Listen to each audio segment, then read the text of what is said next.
On the 5th of January, 1942, as celebratory shouts of triumph echoed across the capital, Admiral Yamamoto, presiding over the Imperial Combined Fleet, issued a critical directive. Staff must immediately commence preparations for the second stage of operations in the Pacific War. His meticulous review of situation reports streaming in from the Philippines, Malaya, and the point south confirmed the breathtaking speed of the initial conquest. Japanese forces, he calculated, would secure complete control of East Asia and the other targeted areas attacked in December within a few short months. Accordingly, Yamamoto ordered his chief of staff, Admiral Magaki, to ensure the detailed operational plans were finalized by the middle of February. This astonishing pace of conquest across the Western Pacific had completely astounded the strategists in Tokyo, simultaneously generating sharp ideological disagreement within the highest echelons of the Imperial General Staff. The ardent military nationalists, intoxicated by the unbroken string of victories, demanded that the offensive be pressed onward indefinitely, stretching the front lines as far afield as glory might lead. Another influential contingent, however, represented by Admiral Yamamoto, had been profoundly skeptical regarding the opening of hostilities with the United States and Britain, and now harbored deep anxieties about the inevitable long-term future. One reason Yamamoto was currently stationed at sea aboard the combined fleet flagship Yamato was a genuine concern among his friends on the Imperial General Staff that his public opposition to unlimited war might lead to his assassination, were he to remain in Tokyo. Even now, his cautionary opinions were far from secret among his immediate circle. His chief of staff, Admiral Magaki, recorded in his diary the urgent need for far-sighted statesmanship following this first month of glorious victory, a phrase Yamamoto himself frequently used to warn that Japan could not sustain a war against the full industrial might of the Western powers and hope to prevail in the long run. Yamamoto's open criticism of the political leadership was specifically aimed at figures like Prince Kono and others whom he felt lacked any coherent understanding of the scope of war Japan was now waging in the Pacific. 3 months before the attack on Pearl Harbor, Yamamoto had met with his friend Ryoichi Sasakawa, president of the ultra-nationalist Kakusu-do organization, at the Imperial Navy Club in Chiba.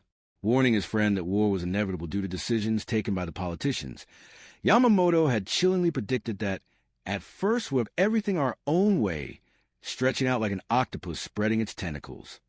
Now, barely a month into the conflict, the metaphorical octopus was spread almost flat across the ocean. Yamamoto, however, had also warned his old friend that this fleeting euphoria could not endure. The critical moment for decisive political action, he asserted, would be the day Singapore fell. That disaster would irrevocably unsettle the British position in India, compelling them to listen seriously to peace negotiations. Yamamoto's intimate familiarity with the Western powers was rooted in his diplomatic service. He had been a key member of the delegations to the London naval conferences of 1930 and 1934, and he had served as the Japanese naval attaché in Washington from 1926 to 1928. He conceded that once the politicians initiated war, a major victory must be secured swiftly. But when that initial victory was achieved, he believed Japan would have only a year and a half to bask in its glory. "We must get a peace agreement by then," he instructed Sasakawa, relying on his old friend to carry this stark message among the right-wing political leaders currently in power. By January 5th, the necessary victory seemed tantalizingly close at hand. The American battleship fleet had been effectively neutralized at Pearl Harbor on December 7th. The British battleships Repulse and Prince of Wales had been summarily sunk off the Malay coast. In the Philippines, both Manila and the vital United States naval base at Cavite had been captured. The British had surrendered Hong Kong, and Japanese forces were preparing for new, sweeping landings across the Dutch East Indies, targeting Rabaul on New Ireland, Ambon, and key positions in the Solomon Islands. The attack at Pearl Harbor, however, had failed to accomplish the totality of Yamamoto's strategic hope, the destruction of the major elements of the United States fleet. Crucially, the American aircraft carriers, which had been operating at sea, remained completely unharmed. The rapid, unexpected fall of Singapore on February 15th, months ahead of Admiral Yamamoto's projection, fundamentally altered the Japanese strategic calculus. While this conquest should have represented a decisive victory, the constant threat posed by the unvanquished American fleet demanded a spectacular achievement if Yamamoto was to realize his goal of forcing a negotiated peace.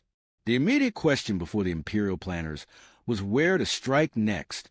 The Army promptly vetoed Yamamoto's ambitious suggestion for an attack on the Soviet Union, citing its own heavy occupation in China and Southeast Asia and the purely terrestrial nature of such a conflict.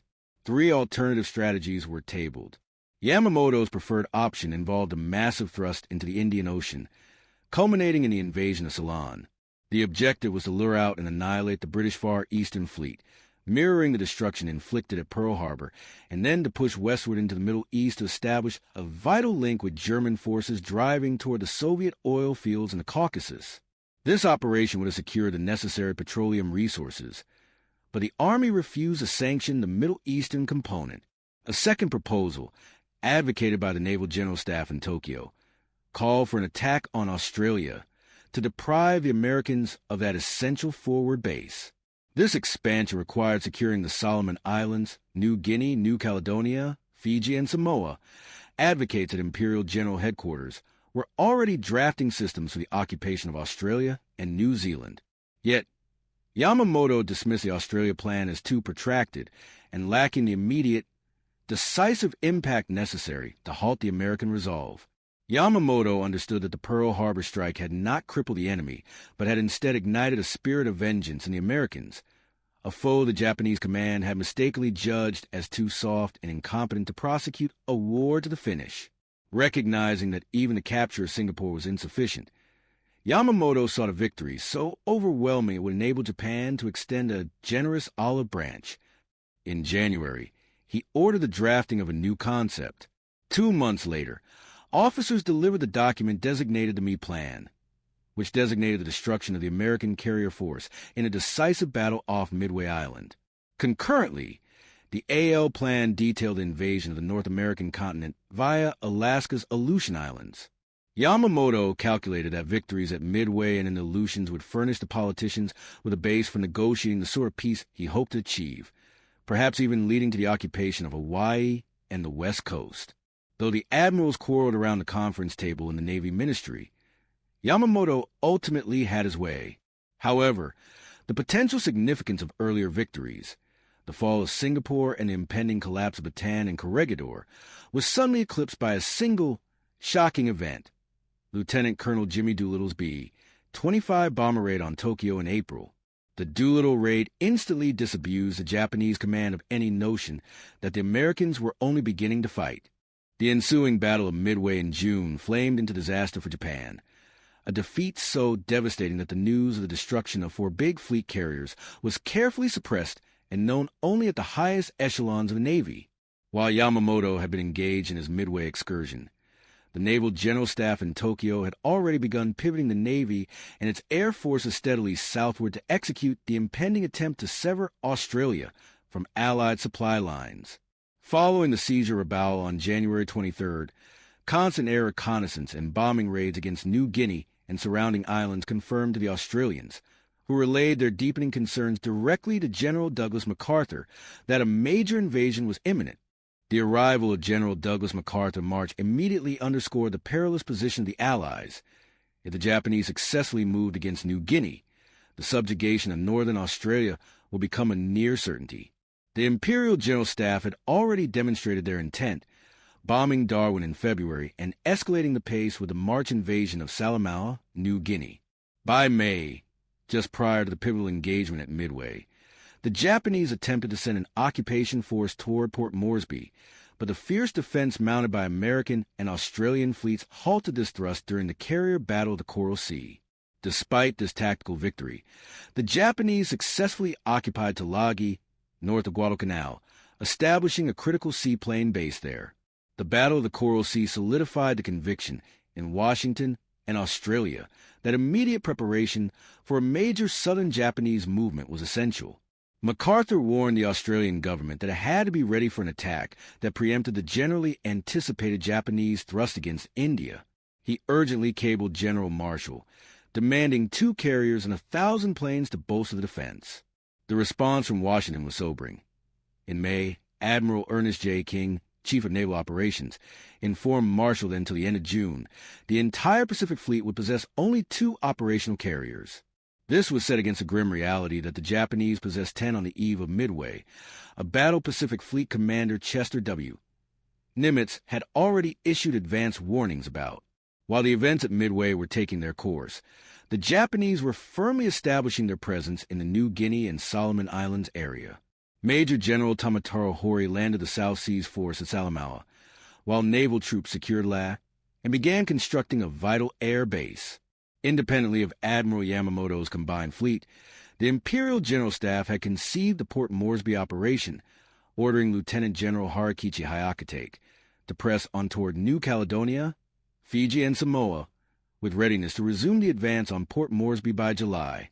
This timeline was set to coincide with the expected return of Yamamoto's large carrier force, which was anticipated to protect the new southern offensive.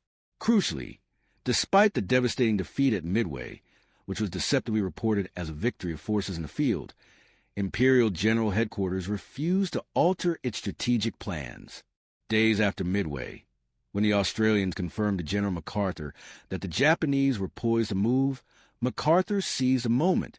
Citing the reported Allied victory at Midway, he suggested a bold preemptive strike, an assault on the New Britain, New Ireland area, culminating in the siege of Rabaul, the main Japanese naval and air bastion. With the 2 carriers, the 1,000 planes, and an amphibious division, MacArthur claimed he could force the Japanese retreat back to Truk. On June 12, General Marshall presented this MacArthur plan to Admiral King, modifying it slightly to include 3 carriers, 1 Marine division, and 3 Army divisions for the assaults. Admiral King fiercely opposed the operation, primarily because the plan would place MacArthur in overall command of the fighting. King's supplementary reasons, that the carriers would be vulnerable to land-based attack and lack adequate protection, were tactical challenges the Navy would soon face directly at Guadalcanal. King responded by devising his own strategy, a drive originating from the New Hebrides, led exclusively by Navy command. While MacArthur bitterly objected to his Army forces serving under naval authority, the geopolitical necessity of stopping the Japanese before they took New Guinea and positioned themselves to strike Australia was undeniable. The Joint Chiefs of Staff were thus forced to resolve the pivotal question of command. Ultimately, they assigned Phase 1 the primary task of seizing Tulagi, the Santa Cruz Islands, and adjacent positions to Admiral King. Guadalcanal, then merely an obscure spot on the map with no known tactical or strategic value, did not even merit a specific name in this JCS plan, serving only as a political concession thrown to the theater commander. The strategic baton passed to Admiral Ernest King, whose vision dictated the next operational phase. Following the initial defensive actions, King was tasked with coordinating the mopping up of Japanese forces remaining in the rest of the Solomons, Rabaul, and New Guinea. The Joint Chiefs of Staff ultimately sided with King over MacArthur, recognizing that King's established defense line, designed to shield Australia across the Pacific, would require significantly fewer resources than MacArthur's proposed thousands of troops. While thousands of American troops conducted rigorous training in New Caledonia, King masterfully secured support, successfully lobbying General H. Arnold into deploying several crucial squadrons of United States Army Air Force planes to the region. Simultaneously, King ensured the reinforcement of vital hubs like Samoa and Afata in the New Hebrides, while planning the establishment of a forward operating base in Tonga. The reorganization required a strategic shift in personnel.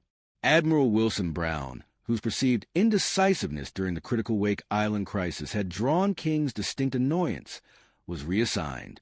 Brown was dispatched to the newly established Amphibious Training Command at San Diego, where he and Marine Major General Holland Smith were given the urgent mandate to develop pioneering techniques for rapid island warfare.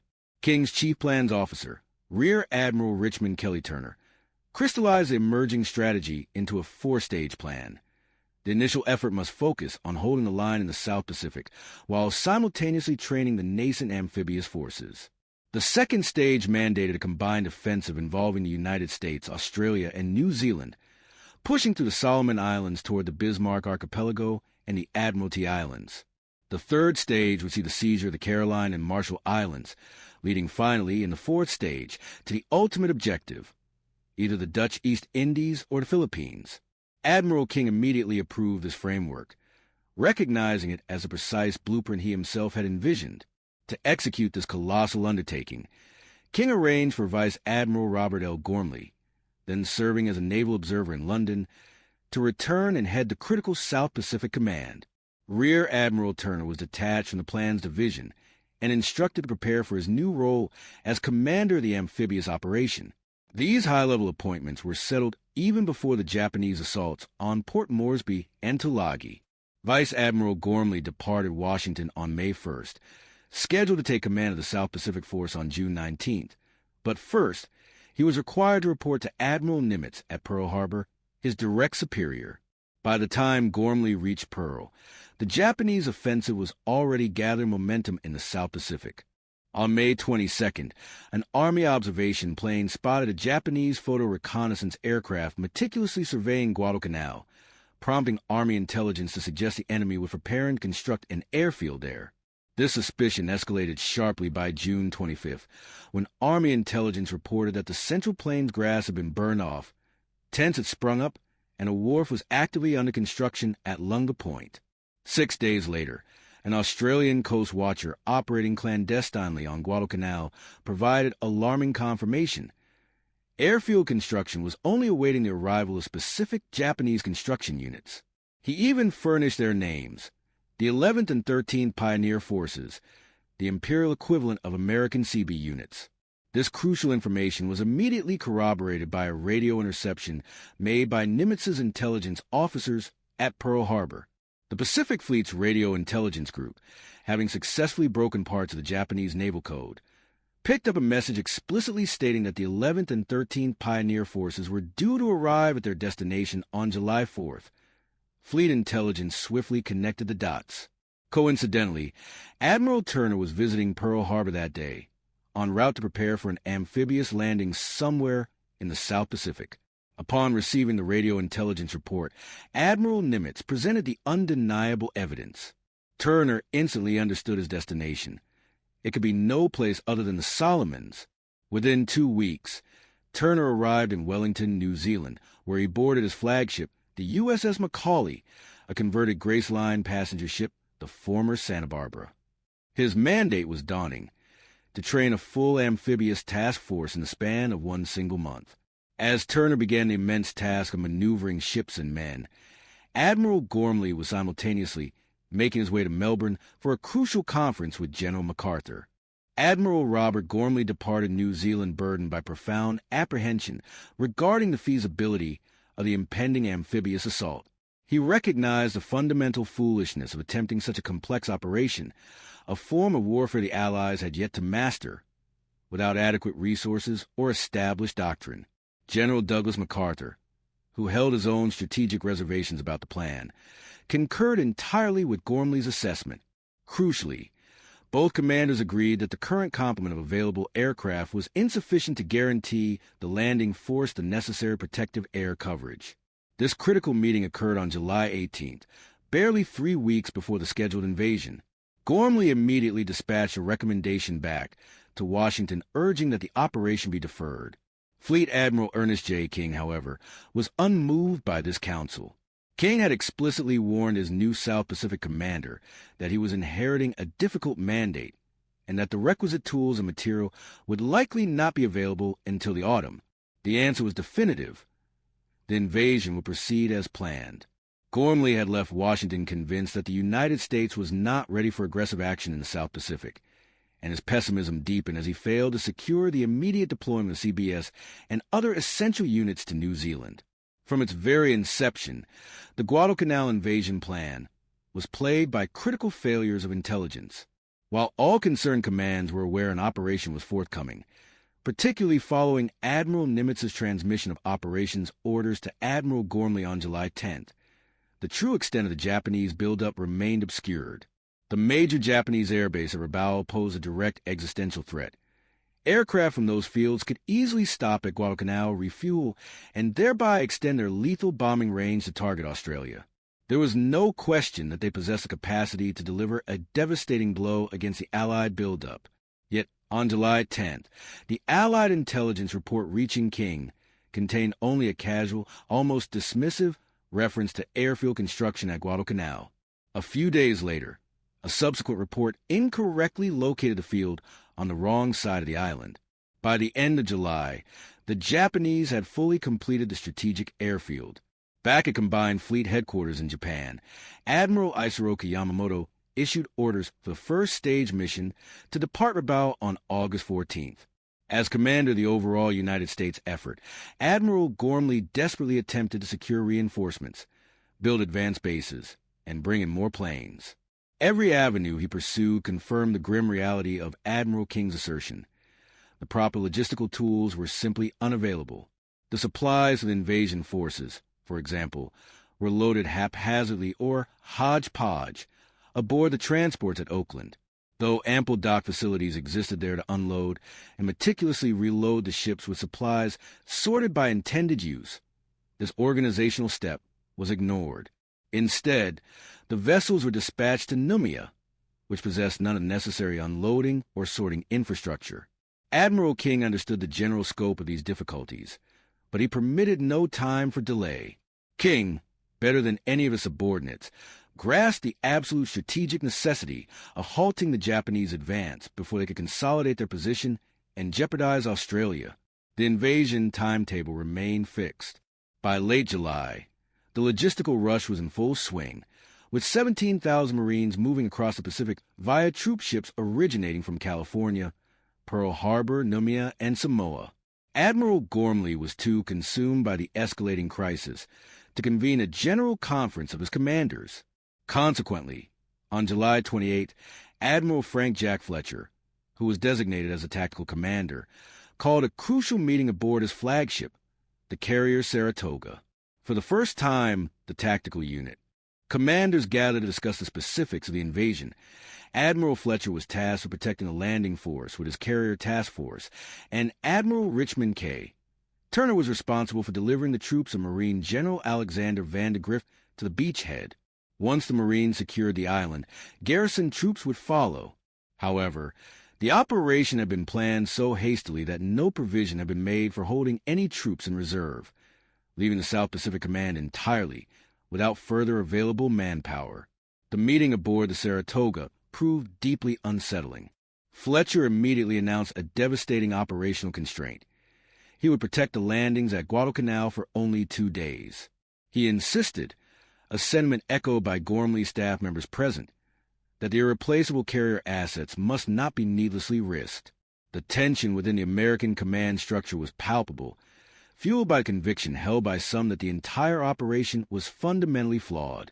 Admiral Richmond Kelly Turner, possessing a superior grasp of the global military landscape than many of his peers present, sharply rebuked his superior, insisting that such dissenting arguments were now moot. The decision had been made to risk all, and their singular duty was the execution of orders. This friction was not unprecedented for the carrier commander, Admiral Frank Jack Fletcher.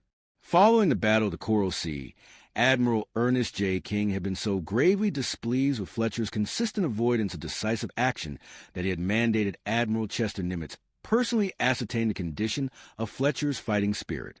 Though Nimitz, a man of kindly disposition who held affection for Fletcher, had offered a stern motivational address, Fletcher's leadership at the victorious Battle of Midway had since shielded him from fault. Yet, on the eve of the first major American offensive, to forewarn the landing troops and support ships that he intended to desert them within 48 hours constituted a profoundly inauspicious beginning. The critical rehearsal for the Guadalcanal invasion, staged at Kororo Island near Fiji beginning July 28, lasted 3 grueling days and affirmed the worst fears of the planners. Only a third of the assigned Marines managed to get ashore, and those who landed were disoriented, lacking clear tactical direction. General Alexander Vandergrift deemed the mock-up a complete failure, a bust, but the relentless march of time permitted no opportunity for rectification. By July 31st, the Marines were already back aboard their transports, steaming inexorably toward Guadalcanal. As the massive task force of 75 ships approached the Solomons on the afternoon of August 6, Admiral Fletcher, plagued by anxiety, executed his preemptive withdrawal. While he honored his promise to keep his aircraft over the landing force, His 26 carrier group support ships were deliberately taken as far from immediate harm's way as possible. This maneuver underscored the precarious state of intelligence on both sides. If American intelligence proved faulty enough to permit the undetected Japanese construction of the crucial airfield on Guadalcanal, Japanese intelligence was demonstrably worse. As the United States invasion fleet massed in the South Pacific, Tokyo had no inkling of the forthcoming assault. Throughout July 1942, the Imperial Japanese Army remained fixated on securing New Guinea as a strategic staging point for operations against Australia and New Zealand. Major General Tamaro Hori's South Seas Force landed 2,000 troops near Buna, intending to construct airfields there as a prelude to a renewed attack on Port Moresby. Consequently, Japanese air power was heavily concentrated against this objective. Bombers and fighters swept daily over Port Moresby's piers and airfields. In the early days of August, Japanese air forces were further tasked with supporting the Buna beachhead, fixing their attention entirely on this new drive, even as combined Australian and American air forces responded with relentless raids on the Japanese air bases at Lae. During these critical preparations, Admiral Isoroku Yamamoto's flagship, the mighty Yamato, remained anchored leisurely at Ashima in Japanese waters. He was calmly preparing for the anticipated air operations over Australia, intending to assess subsequent actions only after those plans unfolded. Though naval air groups stationed at Lae were recalled to Rabaul on August 3rd, ostensibly prepare for future Guadalcanal operations, their timeline was distant. Crucially, the cloudy South Pacific skies during the first week of August limited visibility, and the few Japanese search planes that took flight failed to detect the American Armada steaming toward its target. The Japanese airmen flying out of Rabaul were genuinely astonished to encounter American carrier aircraft near Buna. Having been assured that the United States carriers had been destroyed at Midway, the pilots mistakenly assumed these planes were operating in concert with Australian forces that had marched across the Owen Stanley Mountains. Neither the Imperial High Command nor commanders in the field suspected an imminent invasion. Following 8 months of nearly unbroken success, the psychological barrier was too great. They simply could not conceive that the Allies possessed capacity to launch a major offensive. The suggestion of a major amphibious assault, a seaborne invasion, would have met with consensus from figures like General MacArthur and Admiral Gormley that such an undertaking offered almost no realistic chance of success. Consequently, as the American Expeditionary Force advanced upon Guadalcanal, it was cloaked in the vital element of tactical surprise. On August 4th and 5th, the 75 ships of the invasion fleet steamed steadily forward under a persistent overcast sky, and by August 6th, the formation navigated through intermittent rain squalls that lasted nearly the entire day. However, a crucial atmospheric shift occurred with the rising of dawn on the morning of August 7th. The sky cleared, granting the carrier planes the necessary visibility for effective strike operations. The fleet was called to general quarters at 5:30. And precisely at 6 o'clock, the carriers launched their first wave of attack aircraft. Planes from the Wasp, Saratoga, and Enterprise were assigned targets spanning Guadalcanal Island, Tulagi, Gavutu, and Tanambogo. The Japanese had established a critical seaplane base on Gavutu and Tanambogo, 2 islands connected by a narrow causeway. Japanese air operations had been suppressed the day prior by severe weather. Although Admiral Fletcher's task force reported one unidentified aircraft during the preceding day, its origin, whether Japanese reconnaissance or a plane from General MacArthur's command, remained undetermined. The Japanese forces were not aroused until 6:12 a.m. This was when the communications headquarters at the Tulagi seaplane base transmitted a frantic, critical message announcing the attack. The radio dispatch was immediately directed to 4th, 6th, and 8th Fleets, Admiral Yamamoto, and Imperial Headquarters, conveying a simple, succinct alarm: enemy heavy bombardment in progress. With the weather now clear, the carrier aircraft flew off into scattered cumulus clouds, illuminated by the light of a quarter moon. Fighters and bombers moved out on their appointed missions. 8 fighters, led by Lieutenant L.H. Bauer, launched from the Enterprise with orders to attack Guadalcanal's aircraft, PT boats, troop installations, and supply dumps. They located no aircraft or PT boats, but effectively strafed buildings on the airfield at Lunga Point. Concurrently, Another 8 fighters from the Enterprise maintained a vigilant combat air patrol over the vulnerable transport ships from 6 o'clock until 8 o'clock, when replacement aircraft took over the duty. Bombers began striking Tulagi and the Lunga Point area, yet no enemy air activity was observed throughout the morning. The Americans possessed complete air superiority, and the only planes damaged were those involved in operational accidents. Aircraft from the other carriers initiated a devastating strike against the seaplane base at Gavutu, where the element of surprise was complete. Arriving without warning, American planes commenced bombing and strafing the seaplanes floating on the water. They successfully destroyed 9 Zero-type float planes, 1 large 4-engine Kawanishi flying boat, and 8 seaplanes that served dual roles as search aircraft and bombers. Several Japanese pilots attempting desperate takeoff were shot down before they could become airborne. Not a single Japanese aircraft at Gavutu survived the assault. Other carrier planes struck Japanese troop concentrations on Tulagi, while some focused fire on the beaches scheduled for the Marine landings. Before the sun crested the horizon, Marines assembled on the decks of the transports could discern the high mountains of their objective island. The transport formation expertly slipped through the narrow neck separating Guadalcanal and Savo Islands, entering Sea Lark Channel. As dawn broke, the guns of the escorting warships unleashed their fire, the flashes of light momentarily illuminating the entire fleet. There was virtually no answering fire. The heavy bombardment delivered by the cruisers and destroyers accompanying the troop ships quickly started intense fires along the shore. An oil dump exploded, sending massive plumes of flame leaping skyward.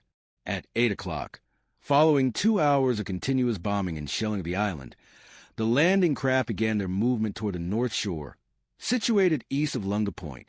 The Marines were understandably apprehensive. Neither they nor their field officers possessed practical experience in such an operation, marking this as the first major American amphibious invasion since the Spanish-American War. By 9 o'clock, troops were successfully landing on Guadalcanal, meeting no initial resistance. The initial landings on Guadalcanal suggested an almost ridiculously easy advance, testimony to the complete surprise achieved by the Marine Corps. They quickly came across wooden barracks, never slept in, and found compelling evidence of a hasty evacuation, a breakfast table abandoned mid-meal, platters and bowls strewn with meat, rice, and cooked plums. Half-filled rice bowls lay scattered, chopsticks dropped carelessly onto the straw mats or the table itself. The rapidity of the Japanese departure was visually explained by the tents, which were torn by shrapnel and, in some cases, knocked flat by the preceding naval bombardment. Yet, any Marine tempted to celebrate the effortless capture of these early objectives was due for a severe shock. While the Japanese on Guadalcanal were indeed surprised and, being primarily construction troops rather than fighting men, had not yet established permanent fortifications, the situation was drastically different just across the water. On the neighboring island of Tulagi, Lieutenant Colonel Merritt Edson's 1st Marine Raider Battalion, alongside the 5th Battalion of the 2nd Marines, encountered immediate and stout resistance. Approximately 250 experienced and dedicated fighters, troops of the Yokohama Air Base Detachment commanded by Captain Heisek Miyazaki, held the island. Edson's 1st Raiders were, by reputation, the toughest American fighting force in the Pacific Theater, composed entirely of volunteers selected from the Marine Corps' already formidable ranks. This elite commando concept had been championed by Lieutenant Colonel Evans Carlson, whose recommendations were informed by his unique service tour of several months with the Chinese Communist 8th Route Army during their intense guerrilla struggles against the Japanese in North China. After months of Spartan training, Edson's Raiders arrived with a powerful, if untested, reputation, a reputation they would desperately need to defend. This invasion marked the first sustained contact between highly trained American units and seasoned Japanese veterans since the war began in December 1941.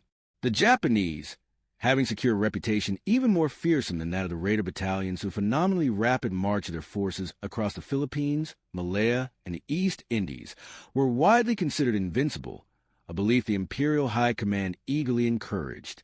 Tulagi thus served as a crucial initial testing ground. Edson's troops landed at 8:15 a.m. on the northwestern stretch of the island. Initially, the advance seemed comparable to Guadalcanal, meeting only minor resistance from scattered outposts. The immediate obstacle was the unforgiving environment. The northwest sector of Tulagi was choked by thick jungle, small trees, dense vines, and aggressive bougainvillea, whose beautiful foliage concealed treacherous, sharp thorns. Edson lost only a single man early on, felled by a sniper, as the Marines struggled to master the terrain. Edson's strategy was to push inland toward the central ridge running the length of the island, then clear the slopes while moving south. However, the terrain proved so punishing that the men required 3 grueling hours to chop their way through just 1.5 miles of rising ground. Upon reaching the ridgeline, the Marines emerged from the suffocating jungle cover and ran directly into the core Japanese defenses. The enemy had constructed elaborate dugouts and rock embrasures, positioning their machine guns with surgical precision to create devastating, interlocking fields of fire, ensuring the American assault remained pinned below them. To advance, the Marines were forced into a desperate, unconventional tactic, crawling up the steep cliffs to drop explosive charges and grenades directly into the fortified dugouts.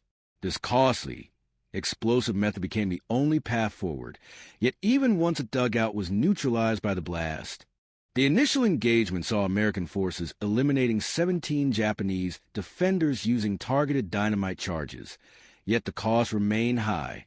When one Marine entered position to retrieve a spotted radio, 2 surviving Japanese soldiers opened fire, killing him and a comrade who followed, before they too were finally neutralized. A specific Marine section was tasked with reducing the central defensive position, while the main body of Colonel Edson's force, comprising the center and left flank, pushed relentlessly down the ridge line. Even along the spine of the ridge, the advance proved costly. One company sustained 15% casualties on that first afternoon alone. While frontal resistance was stiff, it represented only half the battle.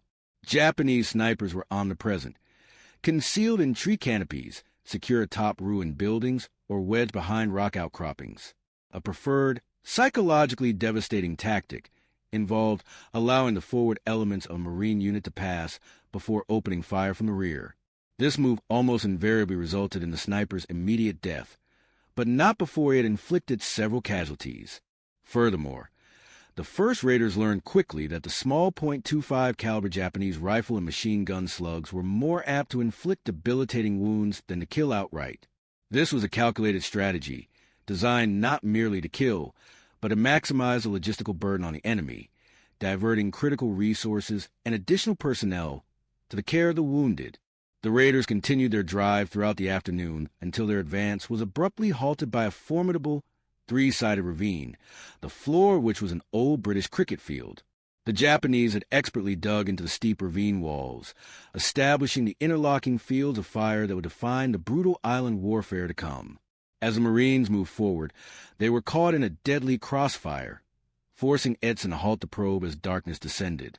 That night, the Marines on Tulagi experienced a new horror.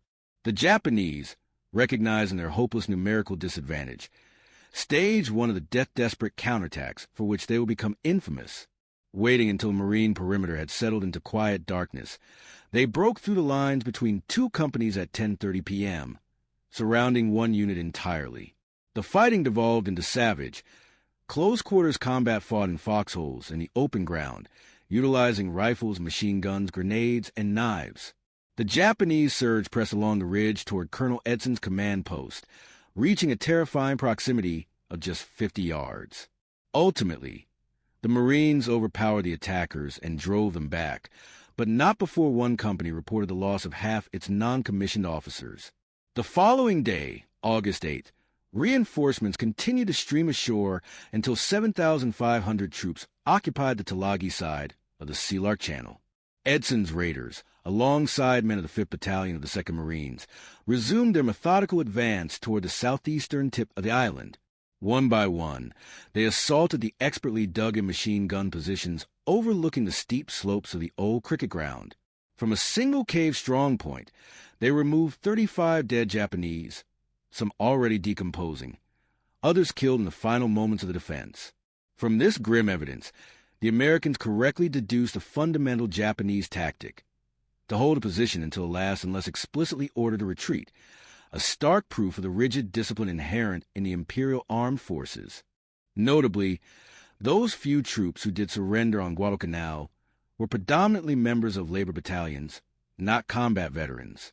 The raiders on this second day encountered dozens of examples of a martial spirit previously unseen. In one dugout, they cornered 3 Japanese officers who possessed only a single loaded pistol among them. As the Marines prepared for final assault, 3 distinct shots rang out. Upon entering the dugout, the Marines discovered 3 bodies and an empty pistol. One officer had executed his 2 companions and then taken his own life. The suicidal ethos astonished the American troops.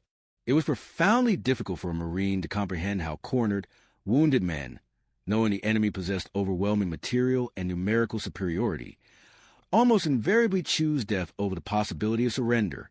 It was a brutal lesson that required significant adjustment in the American understanding of their new foe. The initial attempts to secure enemy compliance were abruptly terminated, following repeated instances where Japanese soldiers feigned surrender only to produce concealed weapons, knives, bayonets, or grenades, to attack their captors or detonate explosives in suicide attacks. The Marines adopted a stark new policy. The Japanese would be taken on their own terms. Thereafter, virtually no further effort was made to persuade enemy soldiers to yield. Tulagi was declared under control on that second day of the operation, though the island was far from pacified. Japanese snipers, remnants of the garrison, continued to harass American troops for days until the very last offender was eliminated. The ferocious nature of the fighting on Tulagi is powerfully illustrated by the experience of Gunnery Sergeant Angus Goss. Goss had advanced ahead of his squad to assault a fortified cave position near the cricket field, from which the Japanese had been firing sporadically. Moving close enough to employ fragmentation grenades, Goss followed standard procedure. Pull the ring pin of the egg-shaped weapon, throw, count slowly, and await the explosion.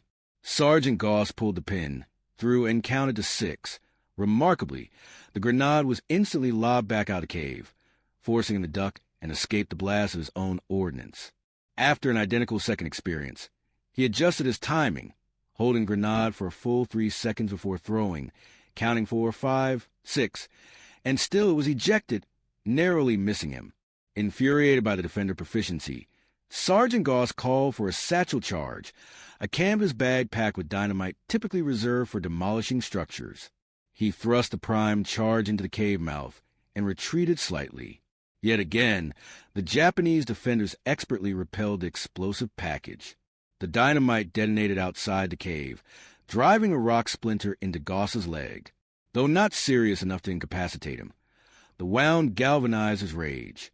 Seizing his submachine gun, Goss dashed directly into the cave, spraying suppressive fire. He killed 4 Japanese soldiers within, confirming 8 others who had perished earlier during the sustained assault. If possible, the combat on Gavutu and Tenambogo proved even more brutal than that witnessed on Tulagi. The landings on these smaller islands commenced mid-morning, committing fewer troops because intelligence had underestimated the size of the enemy presence. However, these islands housed a crucial Japanese seaplane base, and consequently, they had been heavily fortified.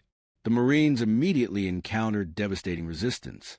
While the Japanese were initially surprised and still disorganized from the preceding bombardment and aerial attack that had destroyed their seaplanes, the first American troops ashore faced only rifle fire. This brief respite ended when the second wave of Marines hit the beach. The Japanese, now organized approximately 500 yards inland, unleashed intense, coordinated fire. By the time the third wave approached, landing craft were under heavy fire before even reaching the shore, resulting in mounting casualties. Gavutu and Tenambogo were both dominated by small hills, barely 150 feet high, but this elevation was strategically sufficient to command the low-lying coastal landings. The Japanese had established their defenses along these slopes, supplied with copious amounts of machine guns, automatic rifles, and ammunition.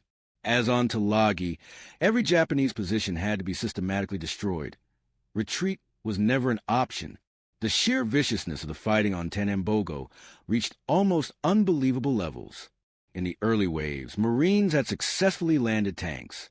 Japanese soldiers, surging toward the Tenambogo dock where the landings occurred, employed desperate tactics.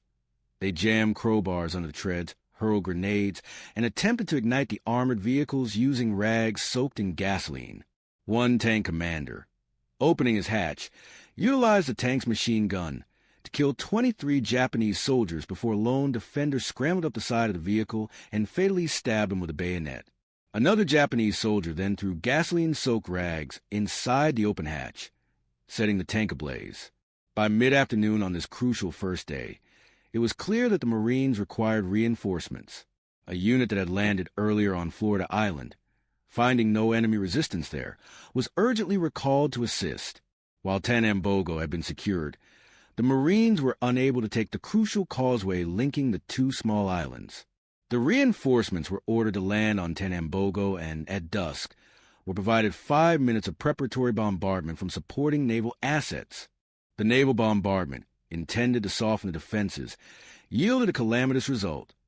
When the final shell struck a fuel dump near the beach, engulfing the shoreline in a blinding conflagration, the intense illumination lit the scene as brightly as midday, tragically silhouetting the approaching Marines against the dark expanse of the sea. From their fortified dugouts high on the hills, the Japanese unleashed a steady, murderous torrent of machine gun and rifle fire.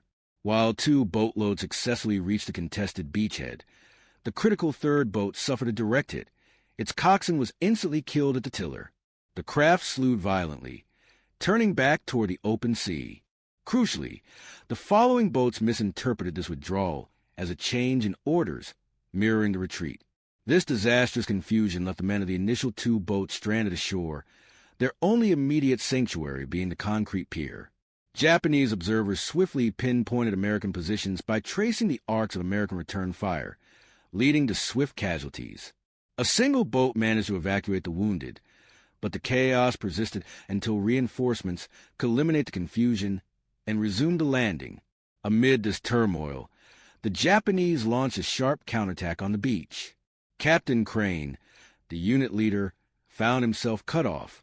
He and 5 men sought refuge in the dense brush, utilizing the darkness to evade capture, eventually returning to the beach after the Japanese withdrew to their fixed hillside positions.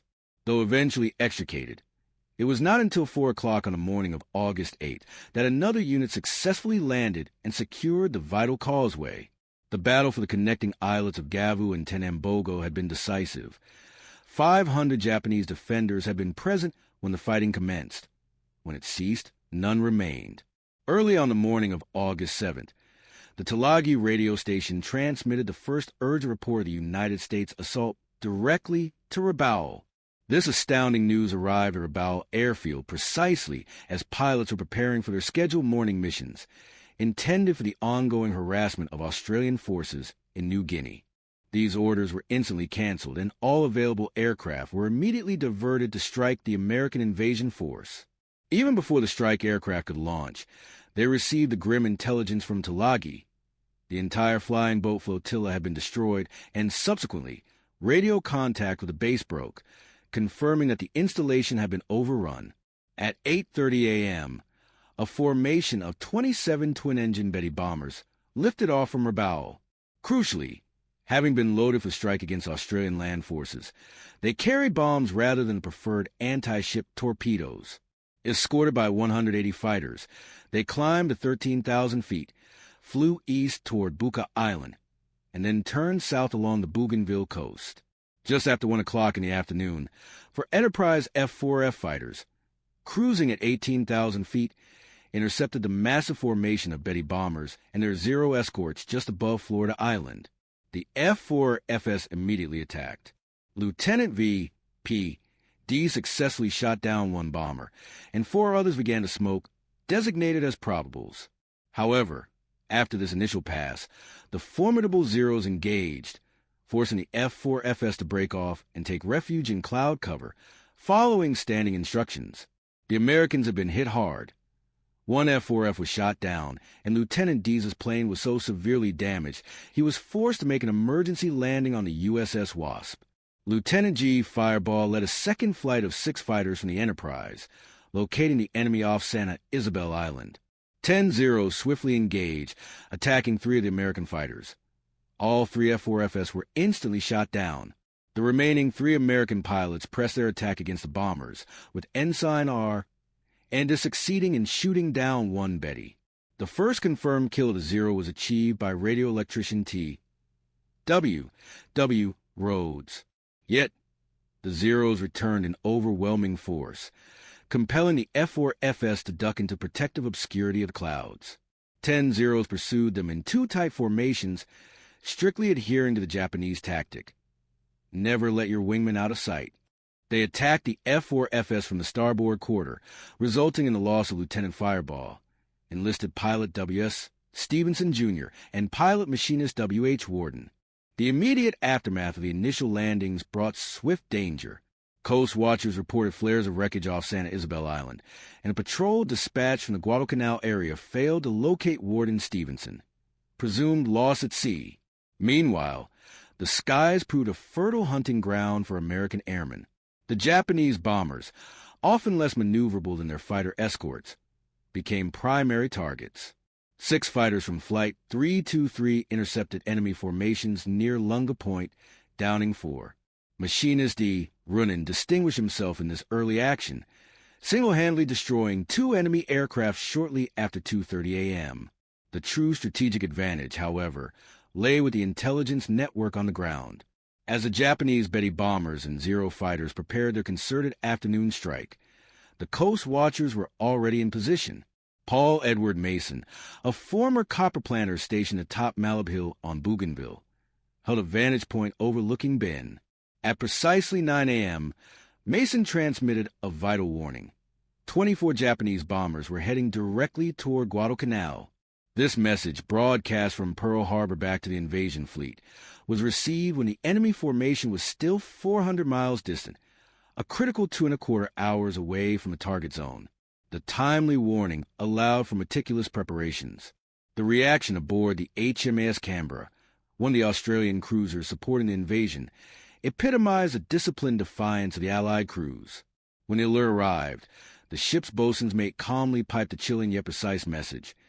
The ship will be attacked at noon by 24 torpedo bombers.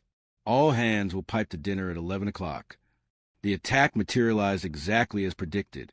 As the Japanese formation reached the north shore of Guadalcanal at midday, looking down upon the assembled invasion fleet, the American carrier fighters, having climbed to 20,000 feet and combined firepower, the naval guns were poised and ready. For the first time in the South Pacific Campaign, the Japanese experienced the devastating effects of a pre-warned, coordinated counterattack. The American fighter planes proved highly effective against the less robust twin-engine Betty bombers.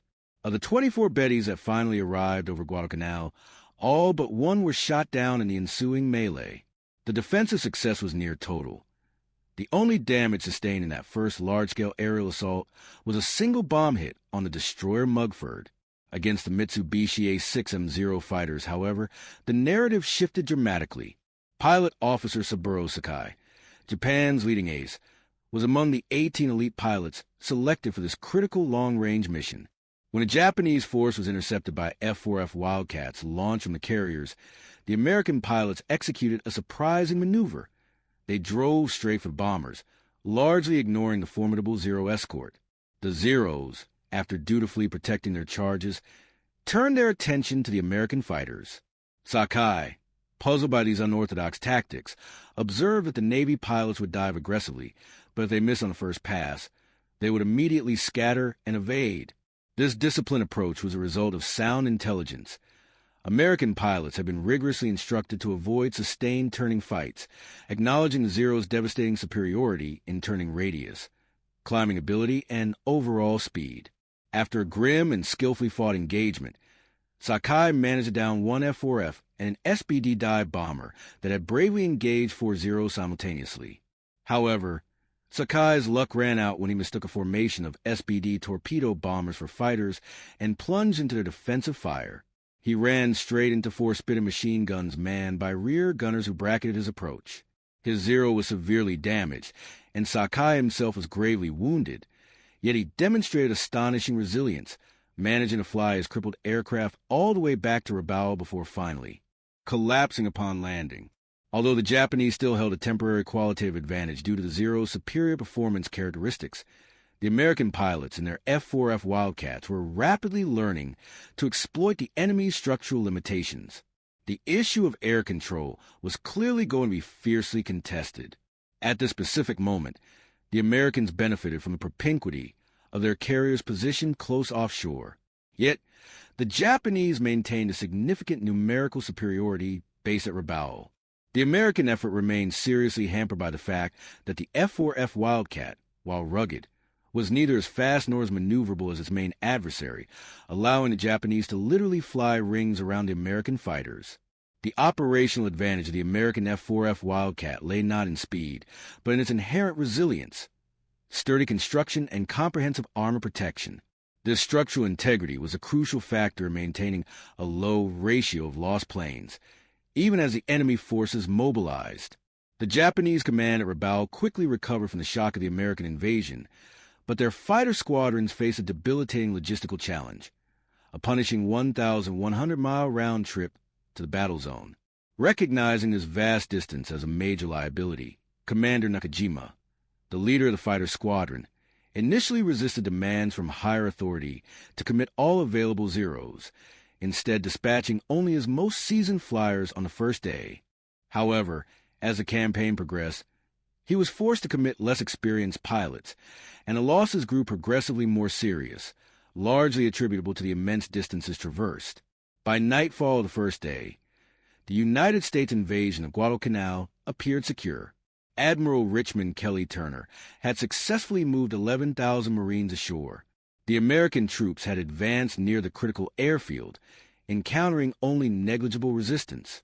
Initial intelligence, gleaned from a single captured prisoner, suggested the Japanese strength on the island consisted of only about 600 combat troops and 1,400 laborers, who had reportedly fled to the opposite side of the island.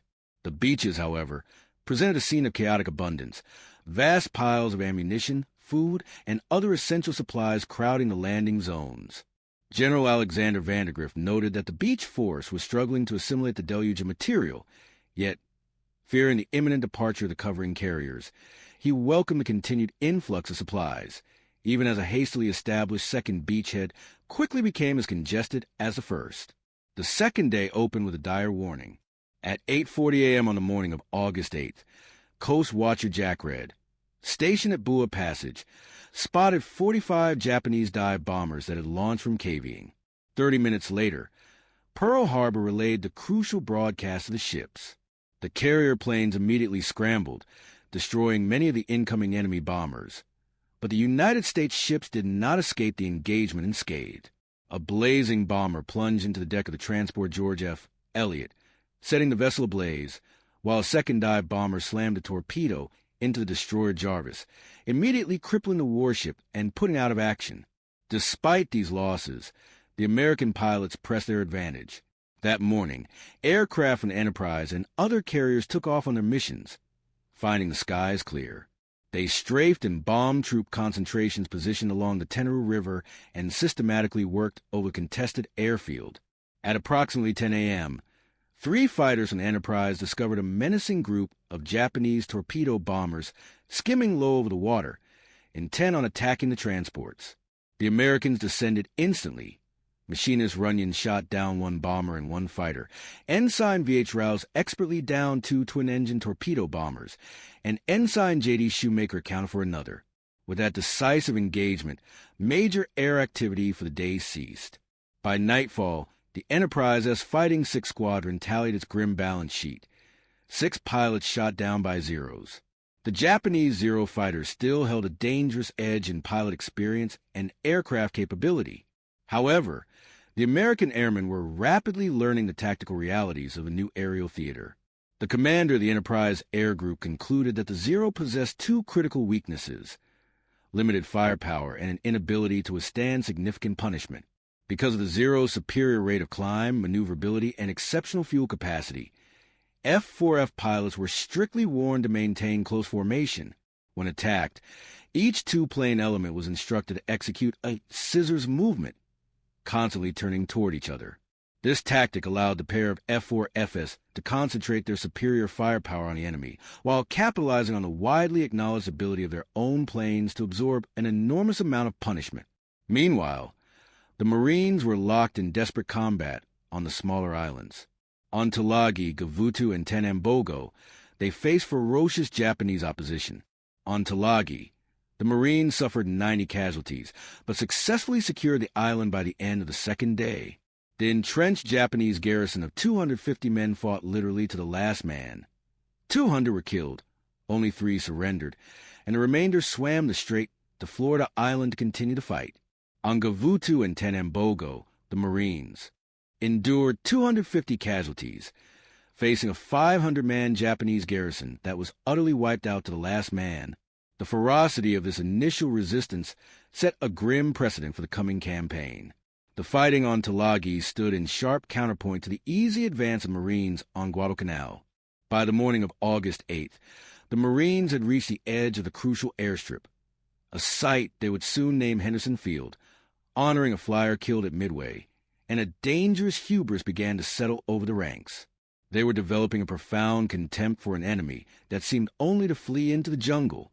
"I wish those Japanese would come out and fight," one Marine remarked dismissively within the hearing of Richard Tregiscus, the International News Service correspondent who had accompanied the invasion. On the surface, the Marines could not have asked for a finer war, yet the senior officers were understandably edgy. The second afternoon's ease was deeply unsettling. At sea, the Americans apparently faced negligible opposition. A few Japanese patrol craft tenders and 1 or 2 transports caught off the shore were rapidly destroyed in the first hours of the invasion by overwhelming shelling and bombing. Only in the air were the Japanese able to inflict meaningful damage. Although most of the initial waves of enemy bombers were destroyed, the cost of meeting the nimble Zeros was significant. 21 of Admiral Frank Jack Fletcher's 99 carrier planes were lost. This attrition, while not high by operational standards, was enough to convince Fletcher that his decision to withdraw was sound.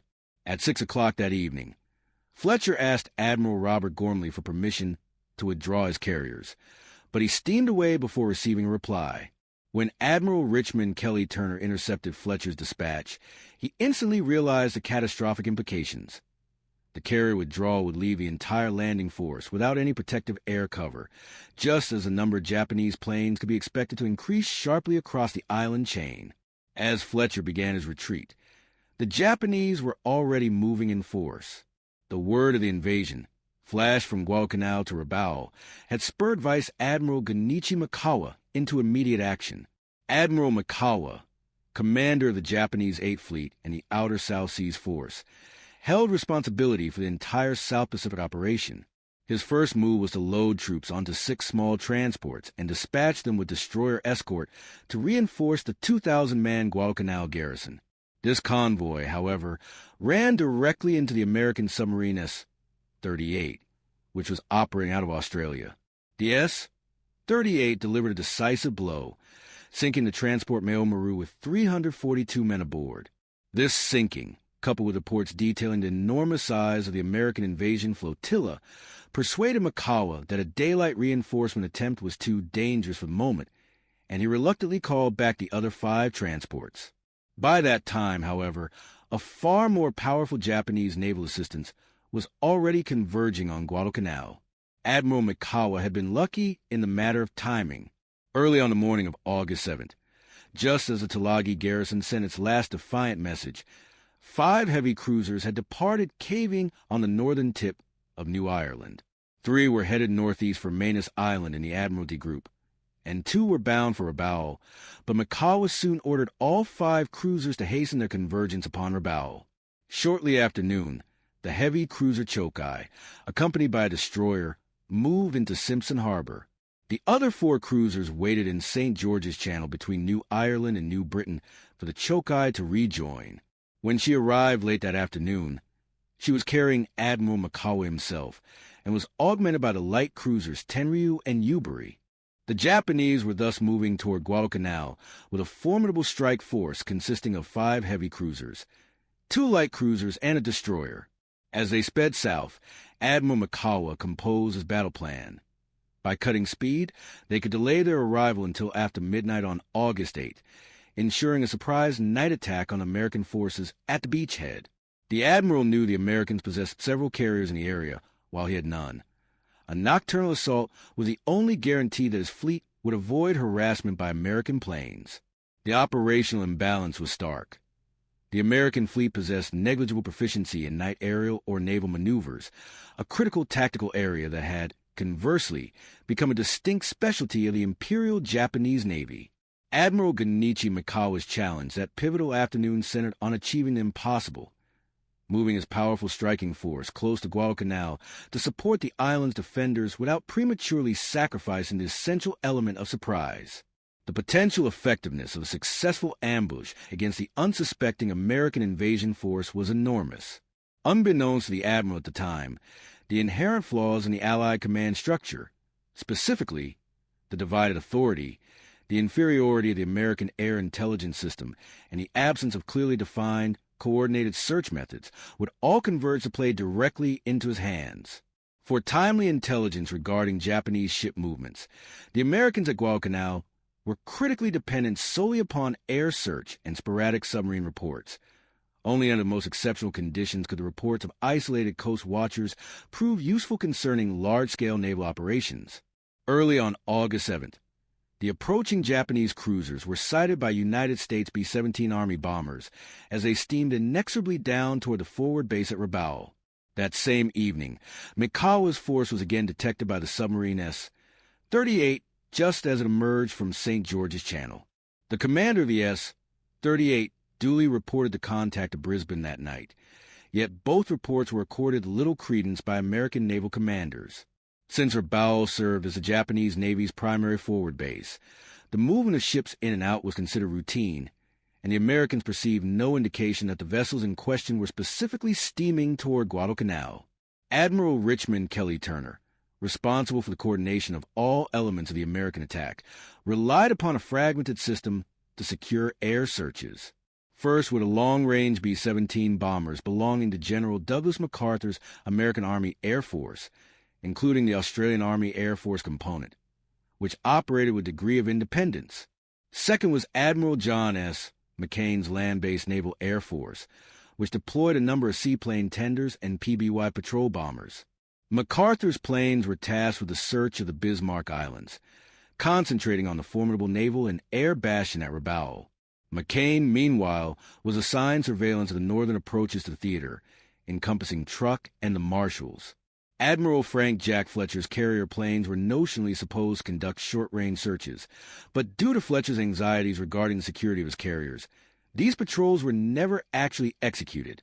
Admiral Turner, scrutinizing his charts, recognized a marvelous navigational highway available to the Japanese fleet, a route tracing the west coast of Bougainville, proceeding straight down between Choiseul Island and Vella la Vella, past Columbangara, between New Georgia and Santa Isabel, and finally between Florida Island and Guadalcanal's north coast. This critical sea lane was soon christened the Slot, destined to become infamous in the annals of American naval history. On the morning of August 8th, a complex series of air patrols was scheduled. For PBYs were set to fly a 700-mile triangular pattern from Nandi, 6 PBYs would fly northeast from Espiritu Santo, and 6 PBYs would spread out from the tender Mackinac at M across the Slot itself to search the area immediately north and west of the passage. 3 B-17s were also due to search north of Guadalcanal. Yet, when Admiral Turner reviewed the comprehensive search plan for the forthcoming day on the night of August 7th, he discovered a fatal vulnerability. The Slot was completely uncovered. He immediately requested Admiral McCain authorize a special search there the next day. Tragically, the message, somewhere between Admiral Turner's flagship, Admiral McCain's headquarters, and the seaplane tender Mackinac at M, was lost. The critical search was never made. Thus, on August 8th, the Americans had inadvertently left the most obvious and direct approach route for any enemy naval force to Guadalcanal entirely exposed.